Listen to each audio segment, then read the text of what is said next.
تو جب وہ ایمان لائے تو ذرا حوصلہ اہل ایمان کا بلند ہوا، اور میرے حضور نے بھی اللہ کی بارگاہ میں ہاتھ اٹھا کے دعا مانگی، اے اللہ ایک شیر دے دیا ہے، اب ایک شیر اور عطا کر دے، اب تیری مرضی کہ عمر بن حشام دے دے یا عمر بن خطاب دے دے۔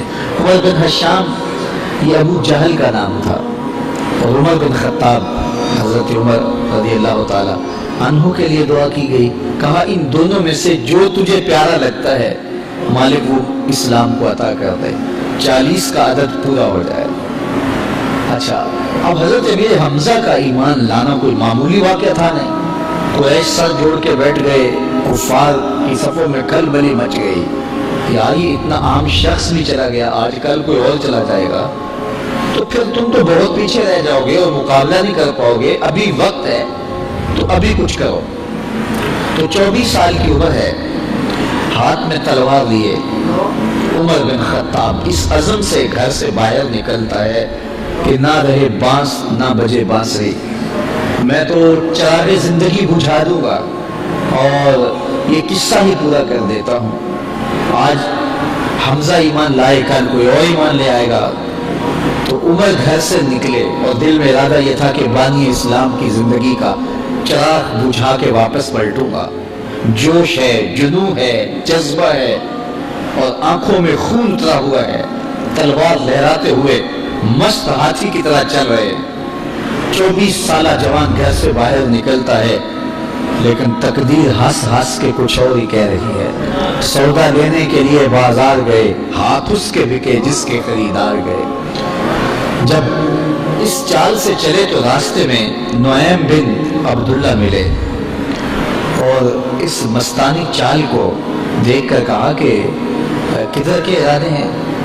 کہا وہ چراغ زندگی بجھانے جا رہا ہوں بانی اسلام کا، یہ روز روز کی کہانی ختم ہو جائے، اور ہمارے لات منات حبل اور عزا کی آبرو پہ حملہ آور ہیں، اور ہر دن کوئی نیا شخص ان کے ساتھ آ کھڑا ہوتا ہے۔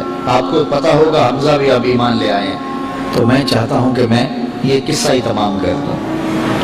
تو نعیم بن عبداللہ زیر لب مسکرائے اور کہا عمر گھر کی خبر تو لے لینی تھی۔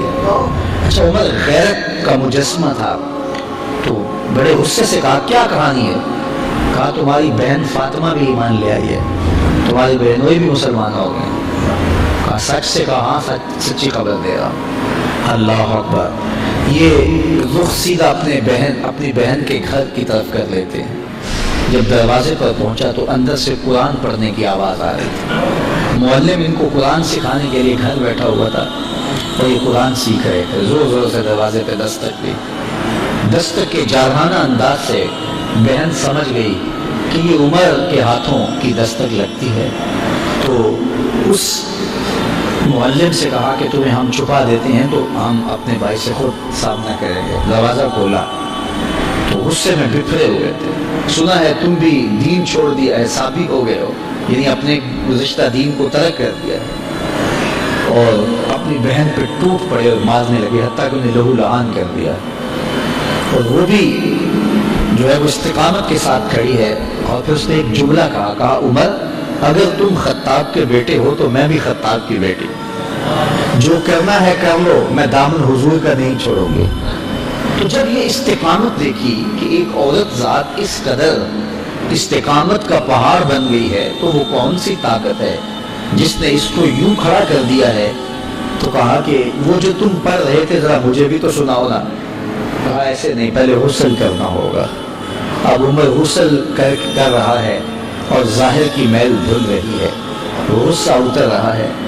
اب جب غسل کر کے بیٹھ گئے، اتنے میں معلم کو سامنے لے آیا گیا، اور وہ کیا پڑھتا ہے؟ طٰہٰ ما انزلنا علیک القرآن لتشقیٰ، اے 14ویں رات کے چاند محبوب، ہم نے قرآن اس لیے نازل تو نہیں کیا تھا کہ تم مشقت میں پڑ جاؤ۔ یہ پڑھتے جا رہے ہیں اور عمر کا دل پسیجتا چلا جا رہا ہے، پھر آنکھوں میں آنسو بن کر وہ جذبات بہنے لگے۔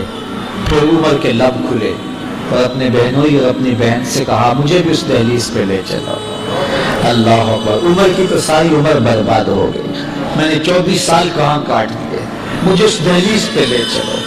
اب عمر اپنے بہنوئی کے ساتھ دار ارقم کی طرف بڑھ رہے، یہ کوہ صفا پہ حضرت ارقم کا گھر تھا جو اسلام کی پہلی درسگاہ بنی، اور یہاں چھپ کے مسلمان دین سیکھتے تھے چونکہ ابتدائی ایام تھے۔ تو جب عمر کو آتے ہوئے دیکھا تو کسی نے دروازے کی درزوں سے دیکھا کہ عمر آ رہے ہیں، تو کہا کہ عمر آ رہے ہیں۔ عمر کی ہیبت تو تھی، تو امیر حمزہ کہا کہ اگر اچھے ارادے سے آئے ہیں تو استقبال کریں گے، خوش آمدید کہیں گے، لیکن اگر برے ارادے سے آئے ہیں تو ان کی تلوار سے ان کی گردن کاٹیں گے۔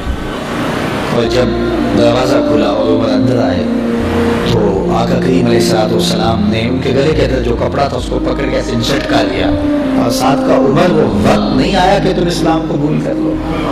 اللہ اکبر، بس وہ جھٹکا لینے کی بات تھی تو عرض کی حضور وہ وقت آ گیا ہے، اور عمر کے لبوں پہ کلمہ توحید جاری ہو گیا۔ تو ارقم رضی اللہ تعالیٰ عنہ کے گھر میں بیٹھے ہوئے ان صحابہ نے بلند آواز سے کہا اللہ اکبر، مکے کی وادیاں گونج اٹھی۔ اور پھر حضرت عمر ایمان لانے کے بعد پہلی بات جو حضور سے کرتے ہیں، کیا حضور ہم حق پہ نہیں ہیں؟ حضور نے فرمایا ہم حق پہ ہیں۔ کہا اللہ کا دین سچا نہیں ہے؟ فرمایا اللہ کا دین سچا ہے۔ آپ اللہ کے سچے رسول نہیں ہیں کیا؟ کہا میں